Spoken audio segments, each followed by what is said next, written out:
Welcome to the France 24 debate. I'm Mark Owen. Somalia is making a small step, perhaps, to a kind of democracy this Wednesday. It's chosen its new president. Just over an hour ago, Somalia's ex-Prime Minister Mohamed Abdullahi Farmajo won the presidential vote after the incumbent Hassan Sheikh Mohammed admitted defeat. Now, this is clearly a big moment for a country usually referred to by the media and by diplomats as a failed state. And perhaps a good reason, given the troubles that Somalis have lived through: dictatorship, Islamist terrorism, famine and war.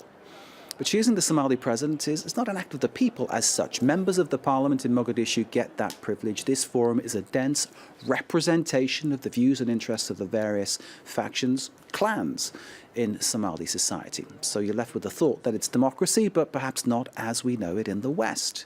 It comes out of a traditional structure of clans, each with a chief representing their people, who select the clan representatives, who have selected the president. Nonetheless, it is a start on that road to democracy, and many see this as a very positive thing. The clan structure is the only thing that survived all the troubles of the past 30 years. We'll meet our guests after this from Nadia Massi. Somalia's new president faces an uphill battle. From security to corruption to foreign policy, Somalis are hoping that serious reform can help make the country safer and grow the economy. From my point of view, I believe change is needed, because the country's situation was very bad over the past 4 years in terms of the economy and security. We don't want the current president. One of the greatest challenges is terrorism. Al-Qaeda affiliate Al-Shabaab frequently launches attacks against civilian and military targets. Only last week, 28 were killed in a suicide car bomb outside an upmarket hotel in Mogadishu. And on the eve of the election, militants and peacekeepers from the African Union battled just outside the capital. Such is the country's reputation as a hotbed of Islamist extremism that Somalia is one of the 7 Muslim-majority countries whose residents are barred from the United States. At home, a severe drought has pushed nearly 3 million people to the edge of starvation, and the United Nations warned last week that the country is again at risk of famine. Corruption among the political elite is another key concern for ordinary Somalis. I would suggest to cut off the parliamentarians' budget and increase the budget of the security forces. We are civilians, and we need to work for ourselves. We don't need a salary from the MPs. Although Wednesday's election was billed as the nation's most democratic in nearly 50 years, reports of votes being sold for as much as $30,000 apiece alarmed observers. Above all, critics say the new president needs to prove he is as determined to rout out corruption as he is to tackle Al-Shabaab terrorism. Nadia Massi's report there. Let's bring in our guests for our debate. Somalia's new president, can Farmajo bring peace and prosperity to the country? We have James Andre, France 24's roving international reporter who's reported extensively from Somalia. Thank you, sir, very much for being with us. Pleasure to see you. Thank you. The other side of our studio, they're not necessarily against James, you understand. Roland Marshall, CNRS Senior Fellow. That is the Sciences Po Research Facility, is it not? Yeah, I'm a CNRS, but I'm based in a laboratory that belongs to Sciences Po. Okay, and you know lots about Somalia, I'm told. I have been researching for 26 years. You have the look of the man who knows what he's talking about. Joining us from afar, from Mogadishu, we have Mohamed Mubarak, who is director of the Makati NGO. Thank you, sir, for being with us. We'll bring you in a moment's time. Let's start here in the studio. Roland, in terms of what we've seen today, do you get a positive feeling about what will happen next in Somalia? Let us say, again, we got a parliament. The parliament cast the vote without pressure. That's positive. Now the new president is known by Somali people. He is popular because basically under him salaries were paid regularly. Now he has some liabilities. His character is known as not very easy. His arrogance has been denounced by fellow politicians as well as diplomats from the international community. I think he appears, for the little I know, as elected by those who wanted to get rid of Hassan Sheikh. So it's more a negative vote, like in many elections, like in France in 2012, than a positive election about political agenda. Let us maybe take a breath. Look at really what has been happening over these days, and then see what team, because the constitution, the Somali constitution, is very paradoxical. On one side, the president is not, is just in charge of appointing a prime minister.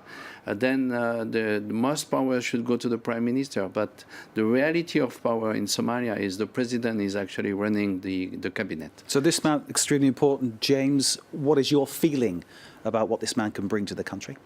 Well, my feeling is the problem is how much of the country he actually rules. The fact of the matter is, indeed, this political process is, can be criticized, but it's true that it's also a first step. It's true that it's a country that is extremely failed in a very, very difficult situation in which billions of dollars have been poured over the last 20 years to try and fix it, to prop up government, etc. But last time I went, for example, basically in Mogadishu, all the Somali government controlled at that stage, this was a few years ago, this was 2011, was the airport, the piece of road to the Villa Somalia and the Villa Somalia. So that's as much as they did control. Now, back then, the Shabab had decided to move out of Mogadishu. That was just, a few days before I went there last time. But the fact of the matter is, that didn't mean that the government was controlling the whole of the city. It's much more complicated than that. And the fact of the matter is, how much control will this new government, even if it is composed of decent people, will actually have within the country? And that is obviously not obvious. And then there is, of course, the problem of endemic corruption. Some observers say that as much as $20 million have changed hands over this election itself. But once again, the process obviously cannot be perfect in a country in the state Somalia is. It's impossible to have an election where everybody casts a ballot. It's totally impossible. Security would be an absolute nightmare, not to mention, the logistics of bringing those ballot boxes back. But still, it's a step in the right direction. $20 million. That's what some observers changed are saying. hands. Yeah, Which I quote the New York Times. In the context of Somalia is an absolutely phenomenal amount of money, isn't it? I mean, 20 million in France, wow, some people would say it's just small change in some politicians' back pocket. But in Somalia, this is a massive life-changing, community-changing amount of cash, isn't it? Well, I would be careful. I know there have been a lot of talks, including when I was in Mogadishu, so late January, about the corruption, the amounts of money that change out. I'm not going to disclaim that, but if you look this election, Farmajo wasn't really the most likely candidate. That's true. Yeah. And despite others, including Hassan Sheikh, had much more money to spend to get elected, they failed. So which means that, okay, money is important, but money is not the only drivers in such a competition. And you have to admit that the system is actually working in different manners. Corruption might be the right term for us, but in Somalia it's sometimes a bit, the lines are blurred, and therefore you have to be more careful in assessing, what has been happening. And I doubt, for instance, that much money has been spent to get a number of voters against Hassan Sheikh today, because for the last weeks there have been a campaign among the young parliamentarians, because that's one of the new features of this parliament, that this election should be Somali. They shouldn't be driven by Ethiopian influence, that we need new people, we need change. And so to campaign for that, you don't need money. So are you saying, I think you said something earlier about corruption, are you implying that we shouldn't judge it the way we judge corruption in the West? It's not that it's different. We have to be extremely aware of corruption. It's really a very important issue in Somalia, as any country in the world. What I'm saying is, let us not analyze this moment just in terms of corruption, because that is not the explaining parameter. But the election hasn't been bought. That's the important thing. Yeah. Of course, there haven't been no election ever has been bought. Look, 2012, 2012, the incumbent at that time was Sheikh Sharif, the former leader of the Islamic Court Union. He had much more money than Hassan Sheikh Mahmoud. Hassan Sheikh Mahmoud got elected. So let us be a bit careful in the way we analyze those votes. It doesn't mean that the system is right. I'm very concerned about the way the business is, any business, significant business has to pay, gifts here and there.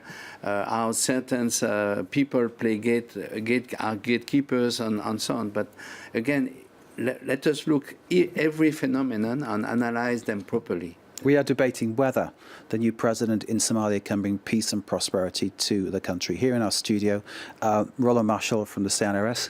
Thank you for that input so far, sir. James Andre, our international affairs correspondent as well, with his insight. I've got the green light now to go to Mogadishu and bring in Mohammed Mubarak, director of the Makati NGO. Mohammed, thank you for being with us on the debate here. Can I start by asking your reaction to the election of Mr. Farmajo as the new president of Somalia? Okay, and for the past day, and I've been asked a lot if Hassan Sheikh is going to win because of his money, and I've said that along, and I thought that, and I believe that, and it happened, and I agree with one of the panelists here. And when it comes to the presidential elections at the parliament level, you cannot buy the votes of the parliamentarians, and simply because they are politicians who look out for their interests, not because of anything else. And they've had very bad experience with Hassan Sheikh, and on top of the corruption and not paying salaries for a whole year and siphoning off all government funds in order to fund his election. I think he has been personally a very bad person to deal with. So they voted him out because he was dead politically. And one of the reasons was because of his lack of personal skills, and generally he wasn't a very good leader.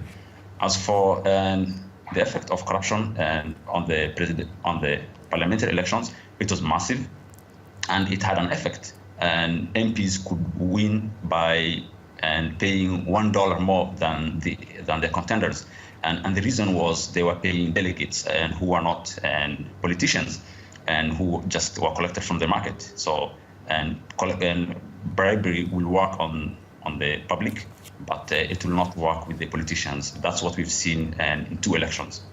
Mohammed, do the people in Somalia have any faith in this system? Because we understand it is just a small number of people who get to vote and get to have a say.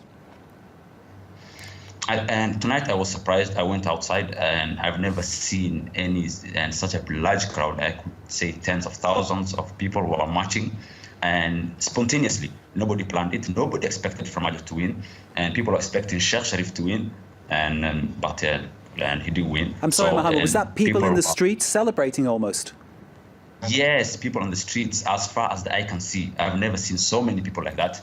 I've never seen people hugging and congratulating security forces. Normally, they are considered the scum of the earth because they normally rob people and mistreat them. But tonight, everybody was happy, and you could see people using security and government and cars and with the soldiers, which has never happened before, because both sides don't trust normally each other.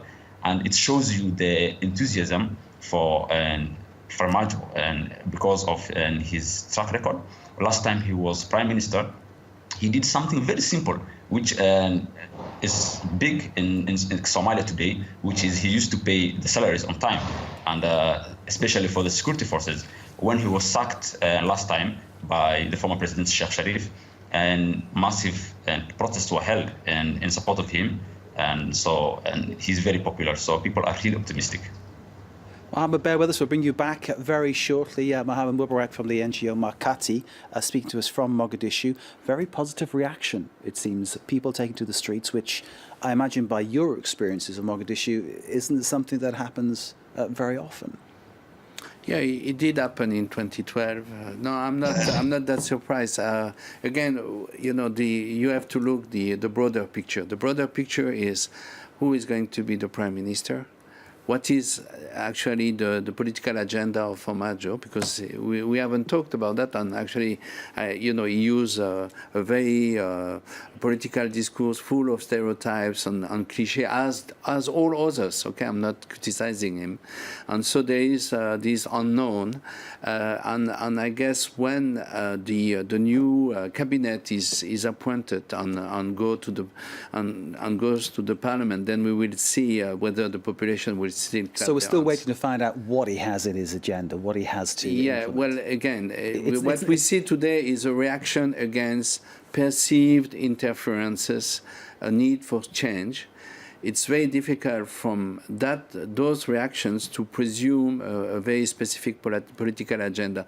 We know Farmajo as very staunch nationalist, very critical of AMISOM and the international community.